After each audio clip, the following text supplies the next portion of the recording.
Greetings, beloved ones, and welcome to Satsang.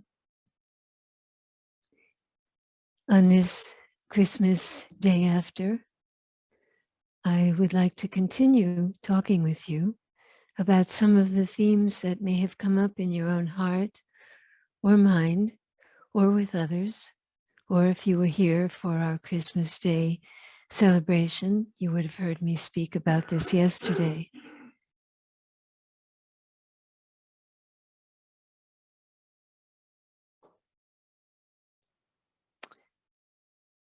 It doesn't matter what religion you belong to. It matters what vibration you belong to. It matters what intention you belong to honor a day that is given over to the purposes of love. You don't have to be Christian. You don't have to be anything. But the vibration that's associated with Christmas is the vibration of love. And that is because the mission that's connected with this holiday is associated with that which brought the possibility of divine love in its energetic form, in embodied form, into the world 2,000 plus years ago. So, as I said yesterday during our Christmas honoring, a pathway gets opened in this mystery of what we call creation. A pathway gets opened, and then those who are living in bodies on the earth are able to access that pathway because it's opened, because it's easier within one's embodied state to do that. And there are beings from time to time who come to the earth with the capacity to open a pathway for all beings, a vibrational pathway. And it doesn't mean that you would necessarily know about it, but it is a seed that gets planted within the collective awareness in different ways for different periods of history that create the possibility of accelerated evolution. A seed gets planted by divine intention. So even though on Christmas we're celebrating family and loved ones and the possibility of giving and the joy of being connected with others in love, let's hope that we're celebrating that or endeavoring to. The backdrop of that is a cosmic event. The backdrop of that is the divine intention that originated in creation, that we call the mind of God, coming into play in the human realm through the opening of a pathway.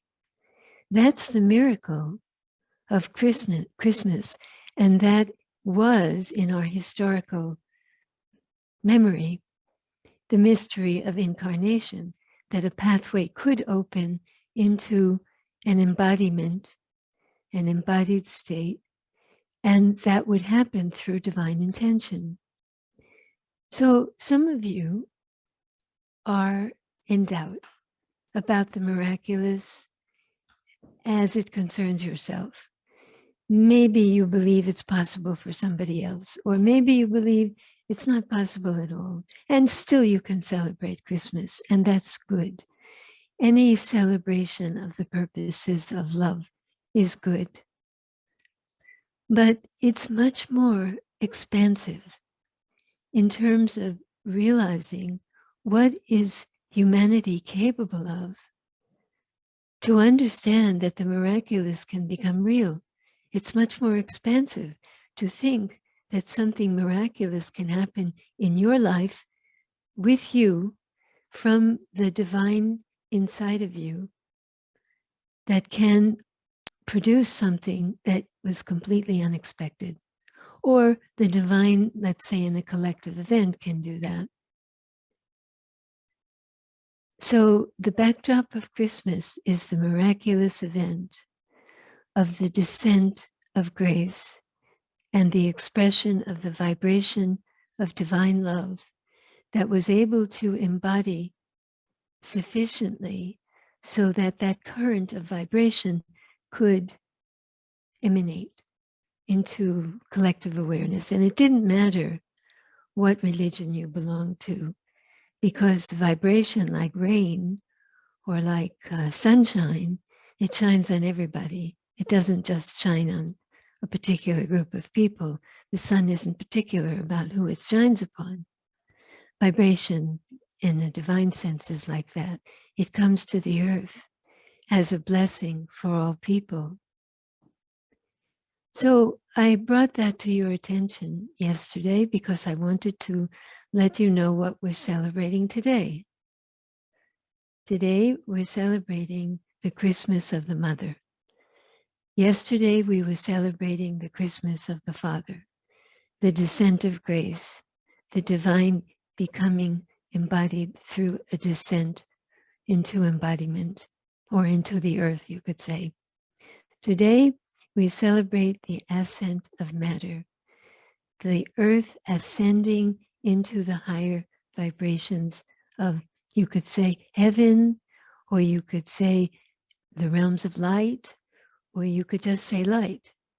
All that we know, all of physical matter, from within itself, from within the earth, from within the cellular molecular structure of physical matter, is now capable of emanating at a higher vibration and joining like that, like something going up into light, sacredness, expanded awareness, many things you could call that. The ascent of matter is the Christmas of the Mother. And you, beloved ones, because you're made of physical matter, are receiving this opportunity of ascending with the planetary ascent of physical matter. You're here, you chose to be here, you can participate in this miraculous event. Miraculous because it's not a human will that's producing it. It's a divine will based on the whole plan for planetary evolution. So you chose to be here now, and your cells are happily vibrating at a new frequency and your body is trying to adjust to that new frequency. And that doesn't mean that you will just feel happy and joyful, because the new frequency also produces the release of things that don't vibrate in the same pattern. And so you may be feeling things that are from the past, or that you have felt before and thought were over, things like that, because that which is not part of the new frequency is going to have to be released in order that all of your cells and all of your matter of which you're composed can join together in one vibration. But the planet itself, the beloved Earth, is ascending in vibration, which means in consciousness, which means in awareness of what it is, what the reality is that it's carrying.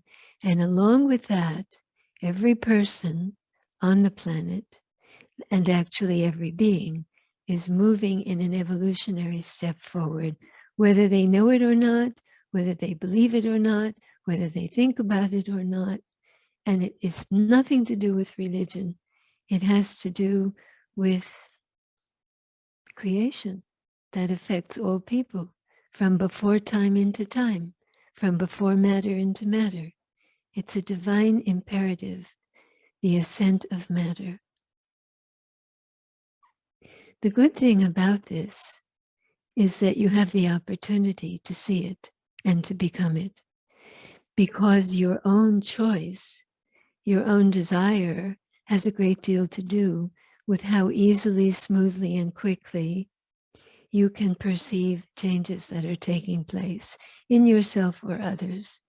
Your own perspective, you could say. If you are paying attention most of the time, or a good deal of the time, to things that are negative, to things that are limiting, like fear, especially, if you are paying attention to these things, then it's like a container that gets smaller and smaller. The negative vibration of fear makes the container of light smaller. The light is still there, but it's less accessible. So if you open your awareness and realize that you have the opportunity to pay attention to love and the ascent of matter into the higher vibration of love, then your body cooperates more. Your body opens more to that vibration, and your whole body is less vulnerable to the effects of fear. Your whole body, and you know from all that we know collectively now, that body and mind work together. So your openness to the new vibration enhances the capacity of your body to remain in a state of light, whereas fear and other negative emotions contracts the capacity of your body to open. Or you could say it limits the capacity of your body to heal itself. Or you could say it makes your body more vulnerable to illness. That's what the consciousness does. It works not only in your mind as thoughts and as feelings, but it works on a cellular level too, so that you become more vulnerable to negative states, not only in your mind, but in your body. You become more vulnerable.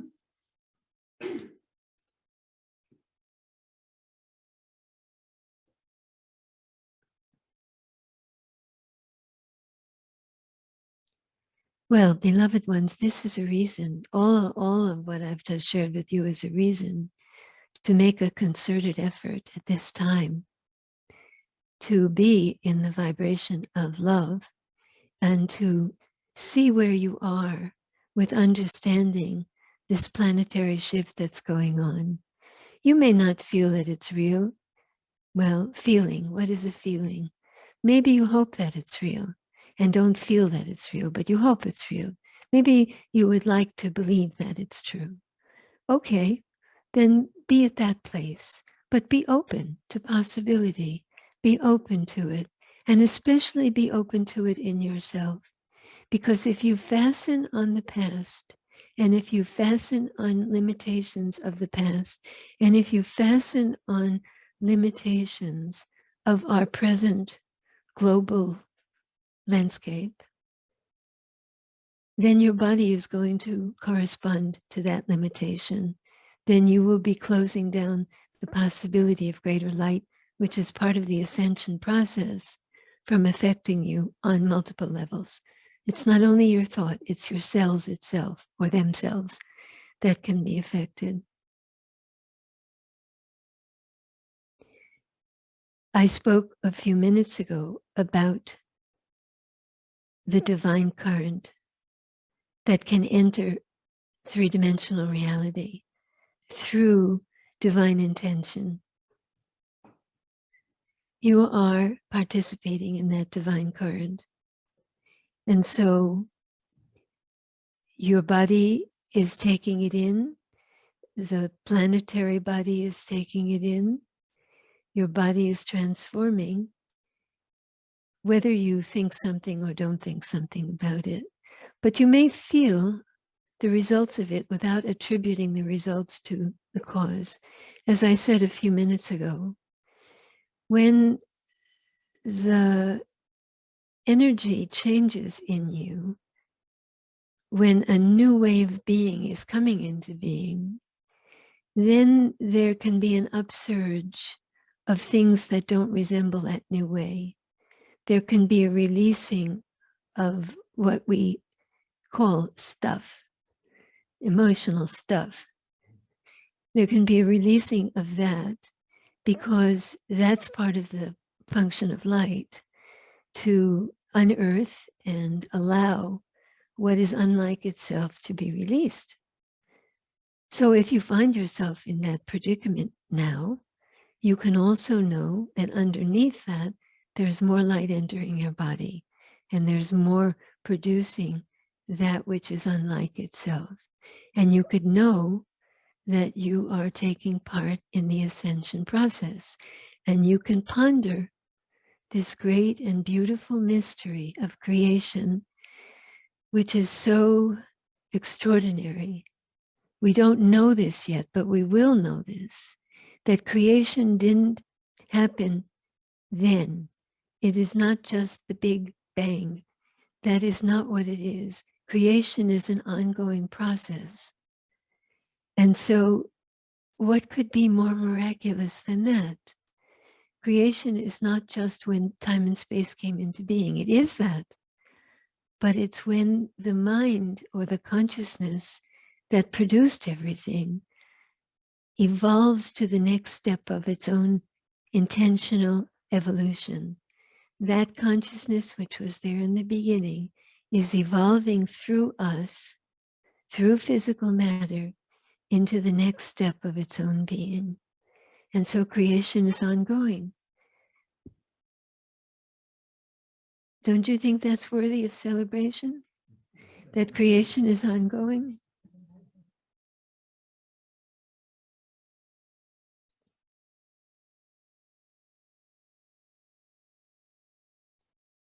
Well, I wanted to introduce some of these things to you again today, and especially since I have a strong feeling, and you may as well, that certain words can plant seeds in the mind, and then the seed can gestate and give birth to other things. So when I tell you about the Christmas of the Mother, that's a new phrase. I've used it before, but it's new in our collective consciousness. The Christmas of the Mother is the ascent of matter. And if you hold that someplace in the background of your awareness, it will be a seed for you that will over time become more real, because your own physical body, not my words, but your own physical body is going to testify to the reality of what I'm saying. And until it's an experience within your body, it's just words. But the seed is there, the ascent of matter. And you need to know that its purpose is evolutionary step forward. And you also need to know that in that process, many things may happen that cause you to wonder whether you're going backwards or forwards. But the underpinning of that wondering is the ascent of matter. So on this Christmas, day after Christmas, and on this Christmas of the Mother, I offer my prayer and my blessing for you, beloved ones, and for all beings who have chosen to be here on the planet at this time. May all blessings come to all in this coming year. May all blessings of love and truth and of divine knowing come to all, and especially to those who have yet to awaken and are uncertain. May greater reality and greater truth awaken more fully in this coming year. Om Namo Bhagavate, Om Namo Namaha. I bow to the Supreme Being that lives within all. Namaskar.